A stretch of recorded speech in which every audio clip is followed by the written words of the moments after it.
So, Scarlett MccGwire, former Labour advisor. You know, you've been a Labour person. I mean, how does it feel now to be supporting a right-wing party? I don't think there's anything right-wing about Labour. I mean, what Keir was talking about, and I think this is really important, is about actually skilling up Britain, because I mean, for decades we've lagged behind the rest of the continent. You know, I mean, particular places like Germany.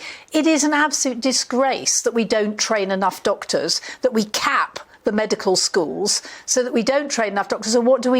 We go to the Indian subcontinent, right? We go to Asia, or Africa, and we bring them in. Nurses, right? First thing the Tories did when they got in 2010, ended the nurses' bursary so that many young people who want to be nurses, not particularly well off, know that they'll come out with massive debts. I mean, this is completely wrong. What we want to do is we want to skill people up. We want them to have good jobs. I'm thrilled to hear this, because it's Tony Blair who started a trend, unopposed by the Conservatives, to send 50% of youngsters to universities, mostly to get degrees in social sciences. We began then to look down our noses at people that learnt trades and skills. I mean, this is come on. This is, let's be frank, you know, I fought against Ed Miliband tooth and nail in various elections.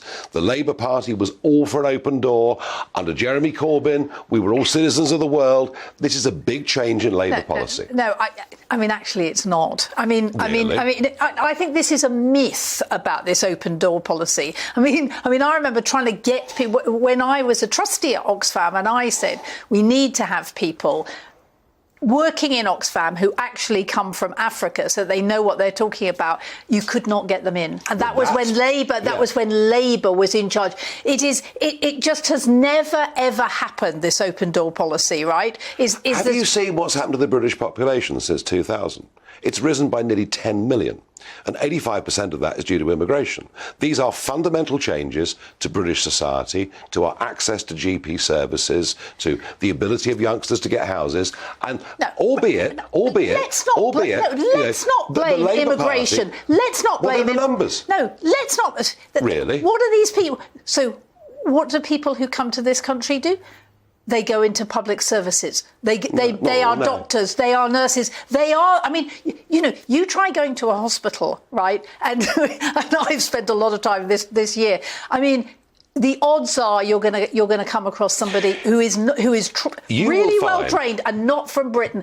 It is immigration. Scarlett, you will find huge numbers of people who've come into this country in the last 20 years that are on either out of work or in work benefits, much as you'll find many people that have come in who've done amazing, fantastic jobs and integrated. What I'm saying to you is this: the sheer weight of numbers has fundamentally changed the quality of life for British people, and maybe, just maybe, Keir Starmer's now recognising that. No, I think, I mean, I too have been living here for the last 20 years, right? And you've seen the change? No, I have not seen Really? it. No, I have not seen it. Have you got kids that want to buy houses? Have you tried to get a GP appointment? Yeah, have you driven down the M4 on a Friday night? Well, I do not blame not being able to get a GP appointment on the fact that people have come in from abroad. I mean, it's... So 10 million increase in population. And many of, as I keep saying, many of them, or not many, but a proportion of them, are the GPs that we go to. I mean, it's not... Well, shame on us for stripping out African and Indian countries. Look, I'm agreeing. I mean, Keir Starmer says we should have another 9,000 places in medical school to train doctors. Absolutely right. Is we should stop poaching from India, from the Philippines. Of course we should. Right? That's what I'm saying. And that we should and we should be upskilling our workforce. There's nothing right-wing about that. I agree with all of that. Final thought.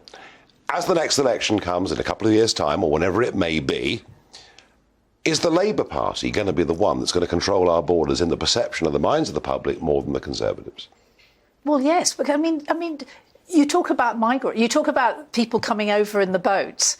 I mean, you know, it was appalling that 4% of people who came over in boats last year have been processed. 96% are still living in hotels. The reason we've got people living in hotels is because this government has absolutely lost control of immigration. Well,